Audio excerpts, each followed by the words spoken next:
मेरा जन्म स्थान ये पावनपुरी पोनी में हुआ है। माता पिता जम्मू में गए।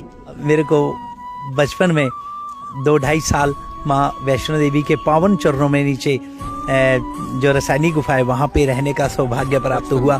सबसे पहले जब निकले हम तो वहाँ पे रहे, छोटे थे, लोगों को पता नहीं था कुछ भी मेरे बारे में। तो धीरे धीरे जब पता चला तो वहाँ से फिर मेरे को ऐसा लगा कि मुझे साधु संतों के साथ जाना चाहिए। फिर मैं हरिद्वार में पहुंचा। 14 वर्ष की उम्र थी मेरी और वहाँ से बद्रीनाथ जी लेट लेट के दंडवत प्रणाम करते हुए बद्रीनाथ जी हम पहुंचे और भगवान बद्रीनाथ जी के श्री चरणों में वहाँ पर पहुँच करके दर्शन और भगवान का जो दिव्य अलौकिक जो प्रेममय आनंदमय स्वरूप जो है परमात्मा का, उसका दर्शन हुआ। और फिर वहाँ से फिर कई वर्षों के बाद 26 वर्ष के बाद करीब मैं अपने पावनपुरी पोनी जो मेरा जन्म स्थान है, मैं यहाँ पे वापिस अपनी जन्मभूमि पे दर्शन करने हेतु आया। अपनी माता जी के दर्शन हुए मेरे को। और जब जन्मभूमि पे गए तो हमारे साधुओं में एक कार्य करना बाकी रह जाता है कि साधुता तभी आपकी पूर्ण मानी जाएगी जब माँ भिक्षा देगी।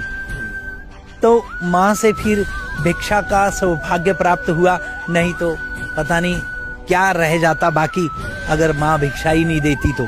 लेकिन मेरी माँ बड़ी दिलेर थी और बहुत भगवान की अनन्य भक्त और बहुत प्रेमी थी भगवान की। उन्हें पूरा ज्ञान था कि ये साधु बनने के लिए ही जन्म लिया है। जितनी भी यज्ञशाला जो बन रही है, ये यज्ञशाला एक तो सारी पक्की यज्ञशाला का मतलब लेंटर तो डाल नहीं सकते थे, लेंटर का डिज़ाइन बन नहीं रहा था किसी से भी, सबको चैलेंज था, लेकिन समझ नहीं आई किसी को भी। अभी तो ये बड़ी मुश्किलों से बड़े बड़े इंजीनियरों को देने के बाद और बड़े बड़े यहाँ पे ठेकेदार आए, बड़े बड़े लोग, बड़ी मुश्किल से कार्य हो रहा है क्योंकि ये डिज़ाइन अलग है। सीधा सीधा टीन डाल देना, सीधा सीधा शेड बनाना टीन का, वो आसान होता है, लेकिन ये बड़ा दुष्कर कार्य है। तो फिर भी भगवान की कृपा से ये निर्विघ्नता से संपन्न हो रहा है।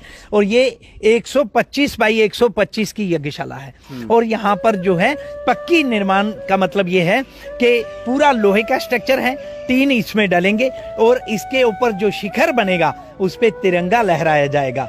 और यहाँ पर भारत के अमरवीर शहीदों के परिजन आकर के और जितने भी हमारे यहाँ के आसपास के गांव के लोग, जम्मू के लोग, सब प्रांत के लोग आके यहाँ पे हवन किया करेंगे उन भारत के अमरवीर शहीदों को याद करते हुए और अपनी मनोकामना की पूर्ति के लिए। ये यज्ञशाला भारत में नहीं बल्कि पूरे विश्व में पहली अनूठी यज्ञशाला होगी और सभी लोग आकर के इस जगह पे अपनी मनोकामना की पूर्ति के लिए मंत्रोच्चारण करके यज्ञ कर सकते हैं, हवन की आहुतियां दे सकते हैं। मैं भगवान नरसिंह जी से प्रार्थना करता हूं कि हे नरसिंह भगवान, आपके इस दरबार में, प्रांगण में जो कोई भी आए उसकी मनोकामना पूर्ण करना और वो खुश होकर के जाए, उसके सारे विघ्न बाधाएं दूर करना और उसकी मनोकामना पूर्ण करना, वो खुश होकर के जाए, अपनी मनोकामना पूर्ण करके जाए। और यहाँ यज्ञशाला के अंदर बहुत बड़ी मूर्ति का निर्माण हो रहा है।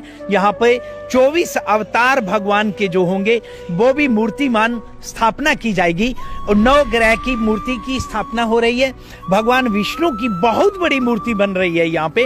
और घर घर से, यहाँ पे जितने भी गांव हैं, घर घर से अष्टधातु की मूर्ति बननी है। तो हम सबसे प्रार्थना कर रहे हैं, अपील कर रहे हैं, संदेश दे रहे हैं, जो भी आपके चैनल के माध्यम से सुनेगा, उसे देखेगा, तो उसे यही हमारा प्रार्थना है कि आप अपने घर से टूटे फूटे बर्तन, जो भी पीतल के हों या अच्छे बर्तन जो भी रखे हुए हैं, वो आप यहाँ पर अपने यज्ञशाला में लाकर आहुतियाँ दे सकते हैं, उनको यहाँ पे समर्पण कर सकते हैं। क्योंकि भगवान नारायण की बहुत बड़ी मूर्ति का निर्माण हो रहा है। यहाँ पे वो मूर्ति बनेगी। आपके घरों में वो बर्तन पड़े पड़े क्या करेंगे?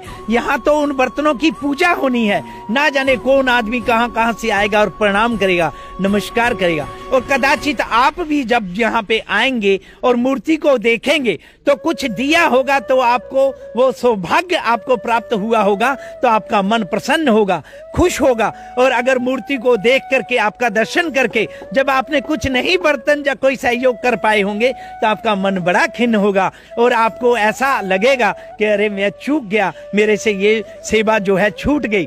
तो वो सेवा के लिए आपके चैनल के माध्यम से सभी को संदेश दिया जा रहा है कि आप लोग सभी अपने अपने घरों से जो भी पीतल के बर्तन